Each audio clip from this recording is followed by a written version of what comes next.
اعوذ باللہ من الشیطان اللعین الرجیم بسم اللہ الرحمن الرحیم قالوا اطیرنا بک وبمن معک قال طائرکم عند اللہ بل انتم قوم تفتنون اللہم صل علی محمد وآل محمد وعجل فرجہم۔ السلام علیکم ورحمۃ اللہ وبرکاتہ۔ اللہ تبارک و تعالیٰ کا شکر ہے کہ میں نے سورہ نمل جو قرآن مجید کا 27 نمبر کا سورہ ہے اس کی آیت نمبر 47 کی تلاوت کا شرف حاصل کیا، اور انشاءاللہ مزید آیات کی تلاوت کروں گا اور اس کا ترجمہ اور تفسیر بیان کروں گا۔ فی الحال آیت نمبر 47 کا ترجمہ یہ ہے کہ انہوں نے کہا ہم تو تم کو اور تمہارے ساتھیوں کو منحوس سمجھتے ہیں۔ خداوند عالم نے ان لوگوں کو قحط کے عذاب میں مبتلا کیا تو کہنے لگے کہ اے صالح علیہ السلام، ہماری بدبختی تمہاری اور تمہاری جماعت کی وجہ سے ہے کہ ہم پر عذاب آیا ہے۔ تو آپ علیہ السلام نے فرمایا یہ بدبختی تمہارے برے اعمال کی وجہ سے ہے جو تم پر اللہ نے امتحان کے بطور بھیجی ہے۔ یہ تفسیر انوار النجف میں لکھا ہے، اور تفسیر کبیر میں امام غازی نے لکھا کہ حضرت صالح علیہ السلام کا مقصد یہ تھا کہ تمہارے کافرانہ اعمال کا علم خدا کو خوب اچھی طرح سے ہے، اور تمہارے سارے مسائل تمہاری انہی بدکاریوں کا نتیجہ ہیں۔ یہی بدکاریاں تمہاری اصل نحوست ہیں۔ اب آیت نمبر 48 کی تلاوت کر رہا ہوں۔ بسم اللہ الرحمن الرحیم وَكَانَ فِي الْمَدِينَةِ تِسْعَةُ رَہْطٌ يُفْسِدُونَ فِي الْأَرْضِ وَلَا يُصْلِحُونَ، اور شہر میں 9 قبیلوں کے بڑے سردار تھے جو ملک میں فساد پھیلاتے تھے اور کبھی کوئی ٹھیک کام نہ کرتے تھے۔ حضرت صالح علیہ السلام اپنے قبیلے کے سردار تھے، اس لیے ان کے قبیلے کو ان کے خون کے دعوے کا حق حاصل تھا۔ یہ وہی صورت تھی جو نبی کریم صلی اللہ علیہ وسلم کے زمانے میں آپ صلی اللہ علیہ وسلم کے چچا حضرت ابو طالب علیہ السلام کو حاصل تھی کہ کفار قریش بھی اسی خوف سے ہاتھ روکے ہوئے تھے کہ اگر وہ جناب رسول خدا صلی اللہ علیہ وسلم کو قتل کر دیں گے تو بنی ہاشم کے سردار ابو طالب علیہ السلام اپنے قبیلے کی طرف سے خون کا دعویٰ لے کر اٹھ کھڑے ہوں گے۔ بالآخر یہ سازش انہوں نے ہجرت کے وقت اس طرح کی کہ سب قبیلوں کے لوگ مل کر آپ صلی اللہ علیہ وسلم پر حملہ کریں تاکہ بنی ہاشم کسی ایک قبیلے کو ملزم نہ ٹھہرا سکیں، اور سب قبیلوں سے بیک وقت لڑنا ان کے لیے ممکن نہیں تھا۔ یہ تفہیم القرآن میں لکھا ہے اس آیت کے ذیل میں۔ تسعۃ رہط، 9 آدمی جو شہر میں فساد برپا کیے ہوئے تھے۔ حضرت ابن عباس سے ان کے یہ نام منقول ہیں۔ تفسیر انوار النجف میں نمبر 1 قدار بن سالف، نمبر 2 مصدع، نمبر 3 دہمی، نمبر 4 دہیم، نمبر 5 داعیم، نمبر 6 داعمی، نمبر 7 اسلم، نمبر 8 اقبال، نمبر 9 صداق۔ ان لوگوں نے مشورہ کیا اور قسم کھائی کہ رات کے اندھیرے میں حضرت صالح علیہ السلام اور ان کے گھروں والوں کو قتل کر دیں گے۔ جس شہر میں یہ رہتے تھے اس کا نام ہجر تھا۔ اصحاب ہجر انہی کو کہا گیا ہے۔ یہ مدینے اور شام کے درمیان واقع تھا۔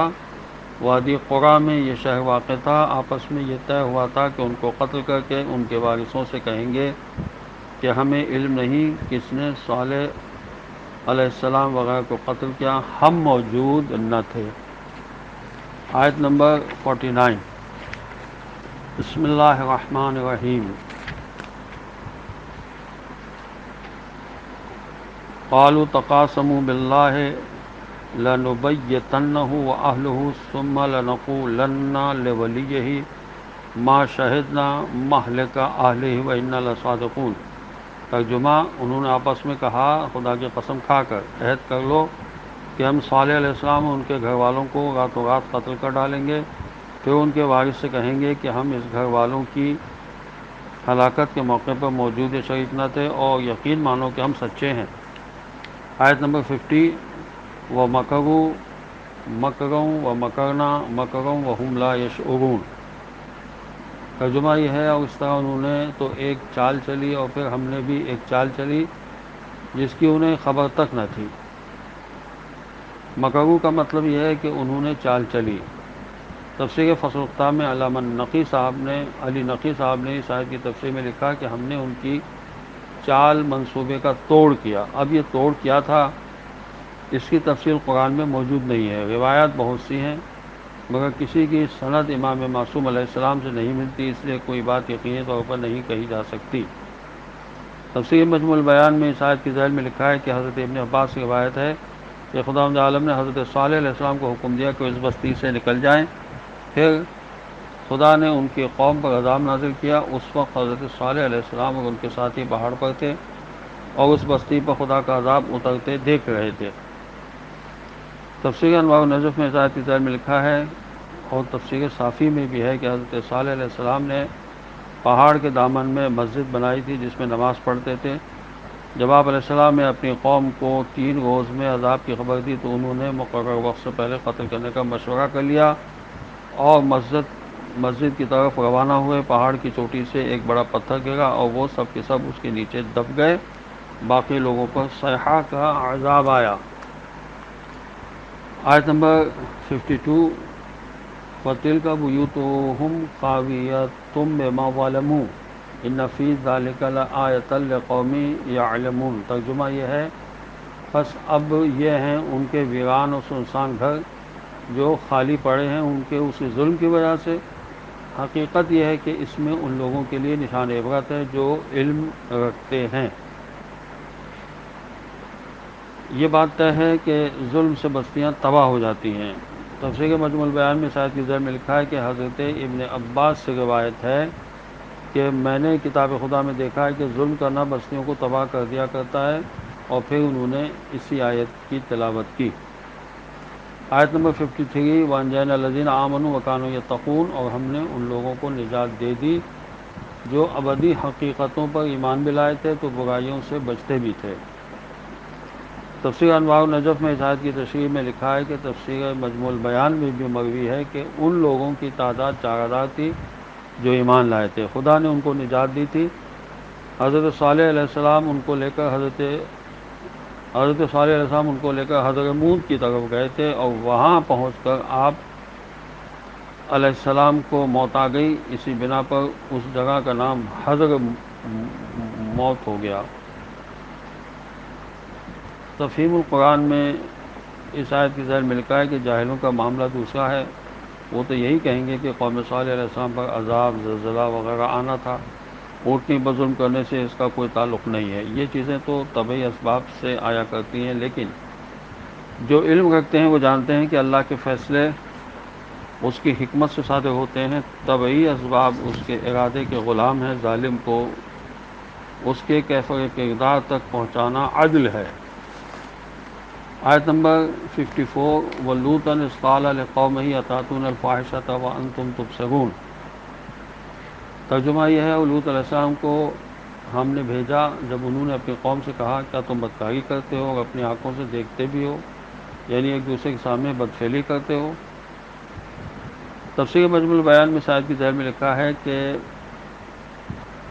اس آیت کا مطلب یہ لکھا گیا ہے کہ اے لوط علیہ السلام کی قوم، تم کو اپنی اس بدفعلی اور ہم جنس پرستی کے عمل کی برائی خوب معلوم ہے، مگر اس کے باوجود تم اتنا برا کام کرتے ہو۔ دوسرا مطلب تفسیر جلالین میں یہ لکھا ہے کہ اے لوط کی قوم، تم لوگوں کی برائی اتنی بڑھی ہوئی ہے کہ تم ایک دوسرے کی آنکھوں کے سامنے ہم جنس پرستی جیسا برا کام کرتے ہو اور شرم نہیں کرتے۔ آیت نمبر 55، اِنَّکُمْ لَتَأْتُونَ الرِّجَالَ شَهْوَةً مِّن دُونِ النِّسَاءِ بَلْ أَنْتُمْ قَوْمٌ تَجْهَلُونَ۔ ترجمہ، ارے کیا تم عورتوں کو چھوڑ کر مردوں سے اپنی جنسی خواہش کو پورا کرتے ہو؟ حقیقتاً تم انتہائی جہالت کا کام کرتے ہو۔ تفہیم القرآن میں اس آیت کی ذیل میں لکھا ہے کہ جہالت کا لفظ یہاں حماقت اور سفاہت کے معنی میں آیا ہے۔ اردو زبان میں بھی ہم گالی گلوچ اور بیہودہ حرکات کرنے والے کے لیے کہتے ہیں کہ وہ جہالت پر اتر آیا ہے، یعنی یہی مفہوم عربی زبان میں بھی استعمال ہوتا ہے۔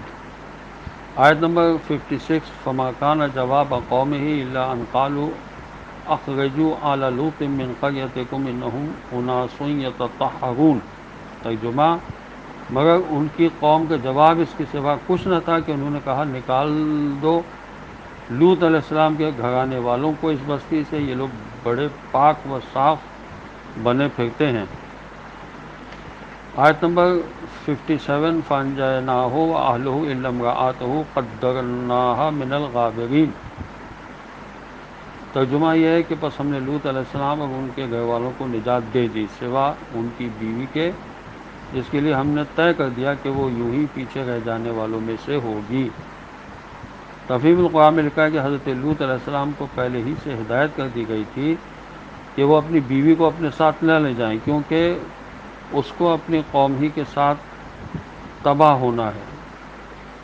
آیت نمبر 58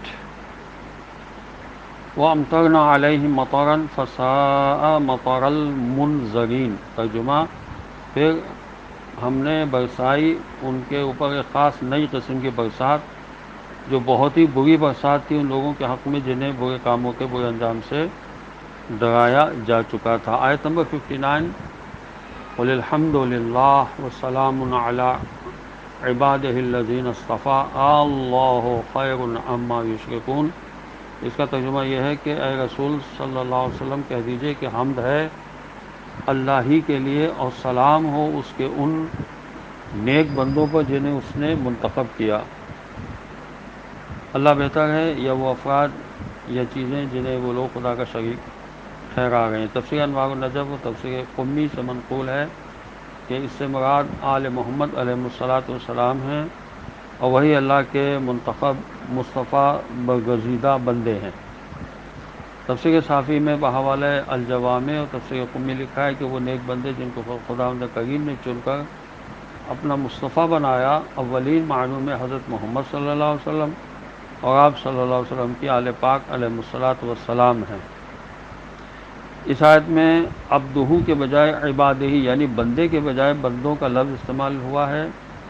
اس طرح حضرت محمد مصطفیٰ صلی اللہ علیہ وسلم کے ساتھ آل محمد علیہ الصلاۃ والسلام کو شریک کیا گیا ہے۔ یہ علامہ علی نقی صاحب نے اپنی تفسیر فصل الخطاب میں لکھا ہے۔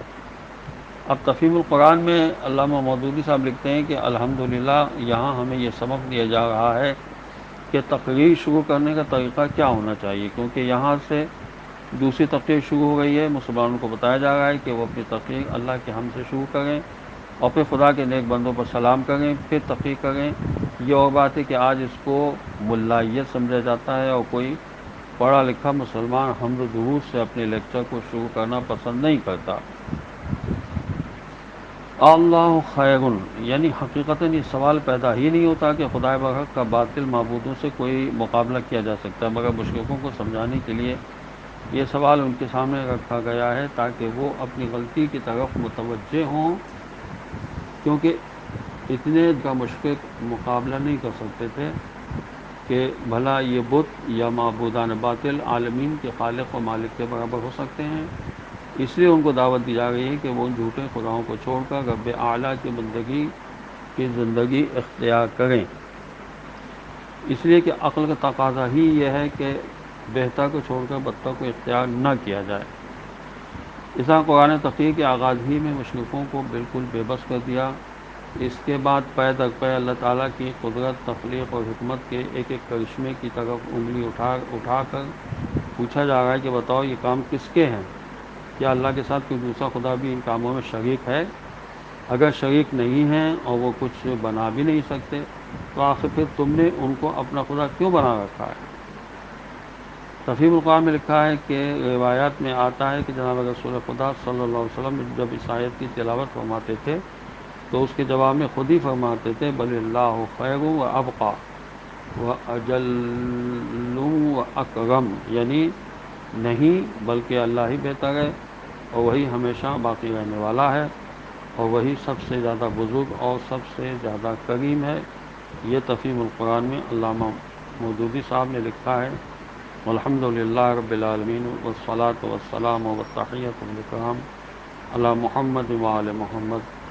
السلام علیکم ورحمۃ اللہ وبرکاتہ۔